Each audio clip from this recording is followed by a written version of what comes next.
Abbey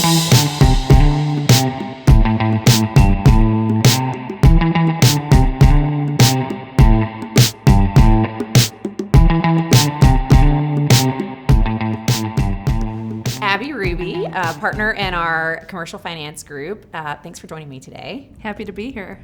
To get started, one of the things that we're going to talk about today, of course, is just trends happening across your practice area, things that you're seeing with your clients, either challenges, big issues that are popping up, big opportunities as well in the spaces and where you practice. But I also want to talk about Waller and the culture here. You're somewhat new to the firm. I want to hear about your experience coming in as a lateral, as well as some of the initiatives that we have underway with our diversity committee and our women's leadership council. To get started, I'd love to just first hear about your practice and your background. Sure. I'm a member of our finance and restructuring group, focused primarily on financial transactions, representing both lenders and borrowers. But I'd say in the last couple of years, my practice has been really focused on lender side representation for commercial finance transactions. Focus a lot in the healthcare space in particular. Awesome. So how did you get into that space? It seems like a very specialized area. It is, and it is and it isn't. First of all, I think it's a huge segment of the economy, and so it's there's a lot of deals out there that touch healthcare. I went to law school thinking I would be a litigator because that's what you see on TV, and they don't really put the work that we do on television because it's not particularly exciting. I find it very exciting, but I worked at a law firm in New York that I, as a summer associate, practiced in four different practice groups and really fell in love with financial transactions. And in joining that group, did things at all levels of the market, some healthcare transactions, and then as I became more senior, really specialized into the healthcare work. I enjoy it because it has this additional regulatory overlay on top of the standard commercial finance terms.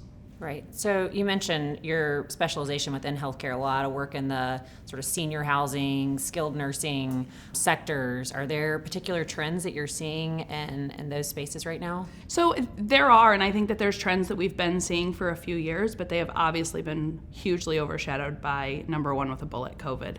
There were things that were impacting the industry, like census, boomers maybe not moving into senior housing facilities in the way that people would have maybe predicted, changes in reimbursement models, especially with government payer programs. But COVID has just really underscored all of those issues and also been a huge focus for the last year and a half, and I think is going to be something that we just continue to focus on. I wish it would be for months, but I think it's going to be for years.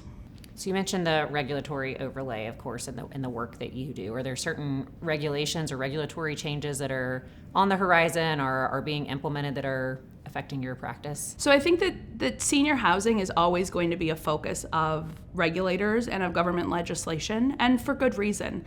I think that there is always room for improvement in the way that we care for seniors in this country, and there's always going to be a focus on improving that and making it better. There have been changes in the last couple of years that have had an impact on the industry, but again, everyone's focus has been on COVID. I think right now, the biggest thing that has helped keep a lot of facilities going, and we haven't seen the level of distressed facilities that maybe 2 years ago, prior to COVID, we would have thought was maybe coming, is because some of the government funds that have come into facilities to support them through the last period with COVID, that I think is also going to come with some government oversight, and providers need to be ready for investigations or looks into how they spent some of those funds, and also be prepared when those funds don't flow as readily as they have. So, if I'm a prospective client and I'm talking to Waller, I'm talking to a number of other firms, what do I need to know, just kind of bigger picture about the firm's financial services industry team? Sure. So I would say we do everything. We do everything really well, and we especially do healthcare really well. That was part of what attracted me to Waller, is when my clients who are specializing in healthcare lending have a question about a very complicated regulatory healthcare matter, they don't want someone that has to spend 20 hours doing research and writing a memo and looking it up. They want that one of our colleagues here knows the answer off the top of their head. I think that starting your practice with finance transactions plus the added complication of the healthcare overlay makes it so then it's just easier once you remove the healthcare complication from the matter to really do anything. So while we certainly specialize in healthcare, we truly do any aspect of the economy.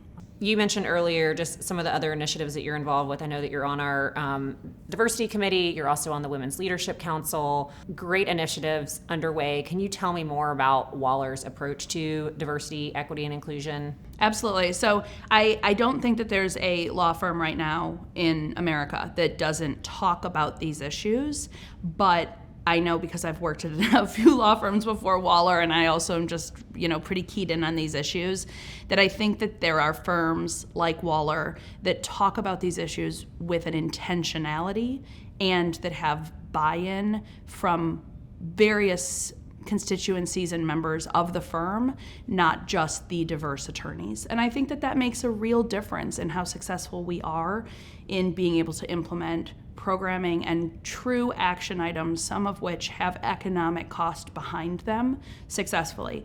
Our board of directors is very committed to these efforts. The diversity committee includes non-diverse attorneys, and I think that those are really important things that go to show Waller's commitment to diversity, equity, and inclusion. This year in particular, we decided to participate in Mansfield certification, which is a process by which law firms help strengthen the pipeline to leadership and people in leadership from historically underrepresented groups. So that includes women, but it also includes attorneys of color and other classifications of underrepresented attorneys. And the firm as a whole, in all departments, in recruiting, in business development, in our chambers submissions, have been really intentional about inclusion there. Right, and I think that program is so unique because it's not just about did you meet all these criteria, but part of it is just going through the certification process and having these conversations and being more intentional, as you said, and being a more inclusive and diverse workplace. Is there anything from the Women's Leadership Council in particular and issues? I think obviously during COVID, I think you mentioned one of the silver linings of it was that more people are working remotely. There's more of an openness to that and having that flexibility. But I imagine there are also some challenges still to face for women and being able to sort of advance through the ranks and making partner and sort of being part of the firm and developing within the firm. Sure. Industry-wide, it is still a challenge. And look, I will be the first to admit that balancing a busy practice and the responsibilities of the business of practicing law with the business of raising a family it's hard. And I think it does take some time to find your own personal balance. What I really value about Waller is I think that there is a way for anyone to be an attorney here. There's different practices, there's different practice styles, there's different personality styles. There's not just one way to be successful at Waller, and I think that that's huge, and I think that that helps with diversity efforts. But I do still think that there is a long way to go, as there is in all firms, in helping promote women, retain women, and ensure that we are being really inclusive. Yeah, and I think the more and more role models and examples of those who have done it, the better. That we're going to be able to kind of have more in the future. What do you see in terms of, we talked about the practice of law and the future of that, in terms of your practice area, what do you sort of predict to come over the next 12 to 24 months? More transactions, continue at the same pace, or? It's hard to say. 2 years ago, I gave some predictions, and then COVID happened, and I was totally wrong, right? Because there are things that you just can't foresee coming.